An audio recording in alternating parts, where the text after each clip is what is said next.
धन्यवादः सुप्रभातम्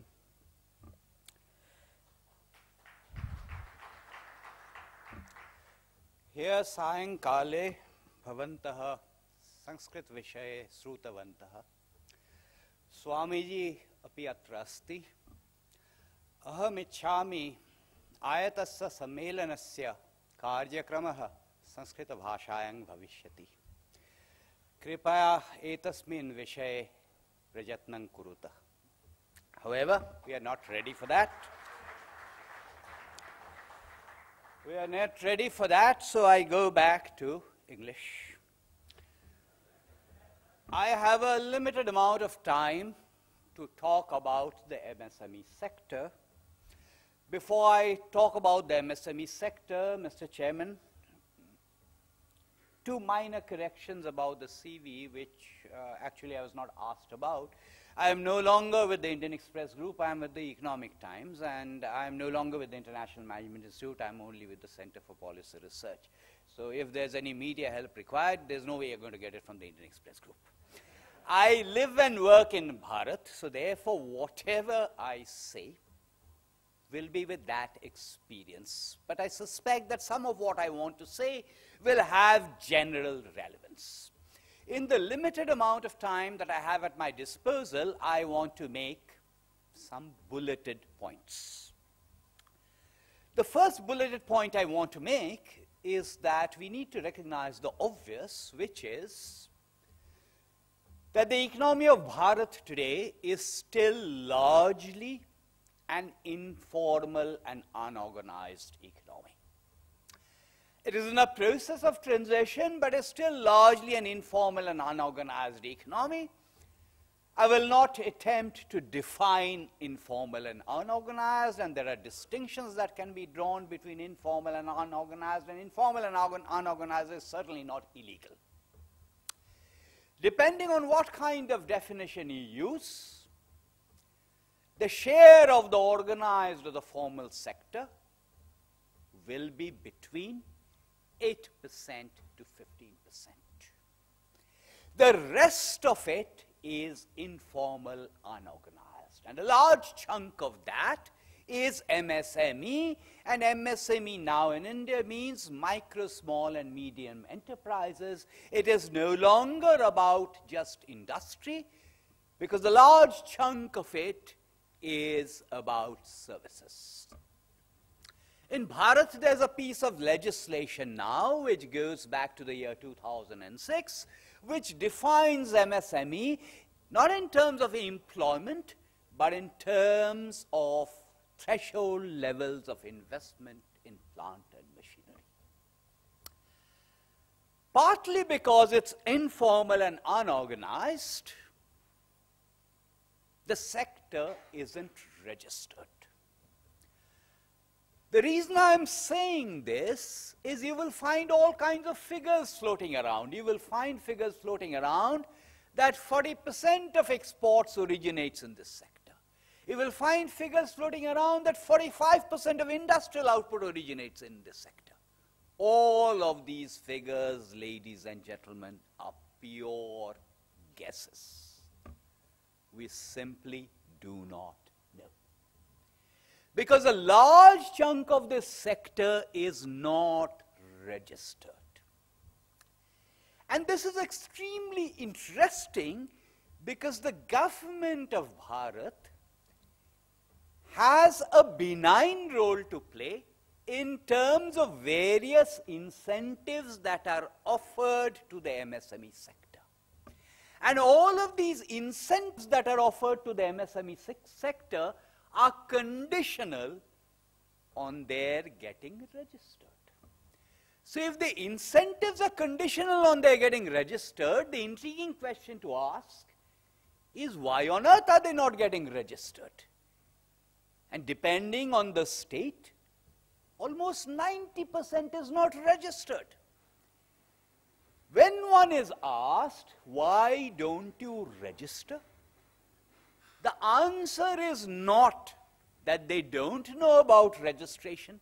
The answer is not that they don't know about the incentives that are conditional on registration. The answer is They don't register because of the malign influence of the government through the Inspector Raj. So non-registration is a conscious decision. Because the moment you register, you come under the radar screen of the government. The Inspector Raj is released on you, it's unleashed on you, so you consciously do not register.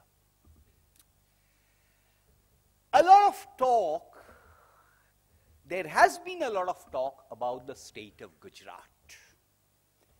And in Gujarat, quite often the impression is that vibrant Gujarat is about large-scale corporate sector industry.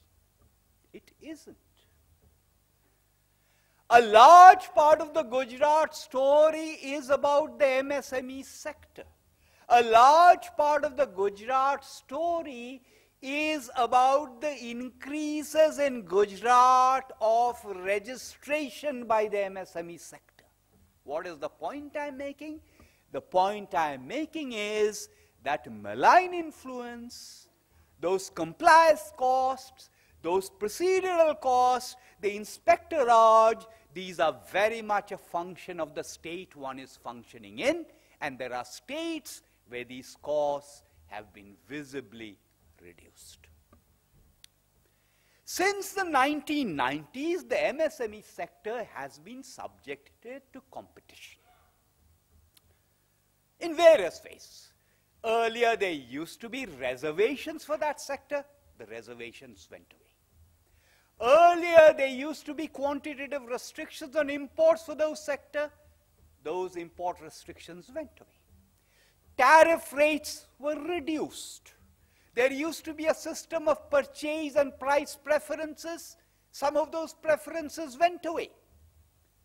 But if you look at the history of the Bharat economy from 1992 to roughly about 2008, a large part of that growth originated in the MSME sector. Despite the fact that the MSME sector faces a large number of constraints that I need not mention here.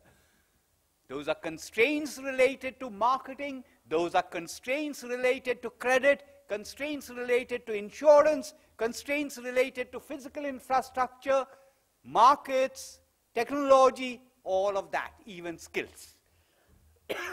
For years and years, economists have talked about the benefits of clusters, growth poles. Of course there are benefits. If nothing else, the fixed costs are spread. If nothing else, there are positive externalities. But do economists know how to trigger and engineer these growth poles? The answer is no. Whenever attempts have been made by the government to trigger these growth poles, they have not succeeded.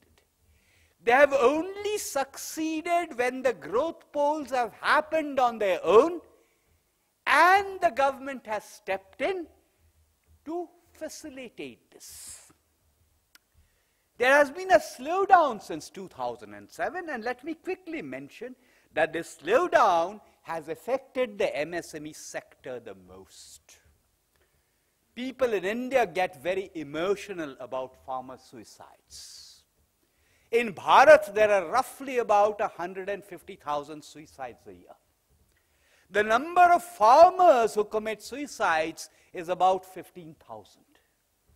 Don't get me wrong, but given the share of farmers in the working population, 15,000 is lower than what you would expect the suicides to be. However, what I want to draw to your attention is the fact that compared to the 15,000 farmer suicides that happen every year in Bharat, 25,000 MSME entrepreneurs commit suicides.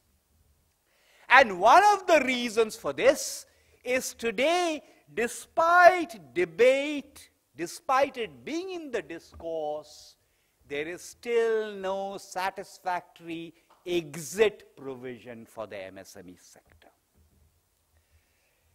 2 further points and then I will stop. The first is, as I said, the issue of registration. Registration, the fact that many of these are not even registered, forget under the Companies Act, are not even registered as single proprietorships. The second point I want to make is something that Sanjeev Sanyal said earlier, going back to history. During the flourishing years of the Bharat economy, there was no dependence on the state, on the government. For lack of a better word in English, the guilds, the SMEs, they did many of the things that we expect the government to do today. Roles like the Competition Commission, maximum prices, unfair trade practices, restrictive business practices, who took care of that? The SMEs did. Who took care of marketing intelligence? The SMEs did. Who took care of skill development? The SMEs did. So the final point is the benign influence of the government has not worked.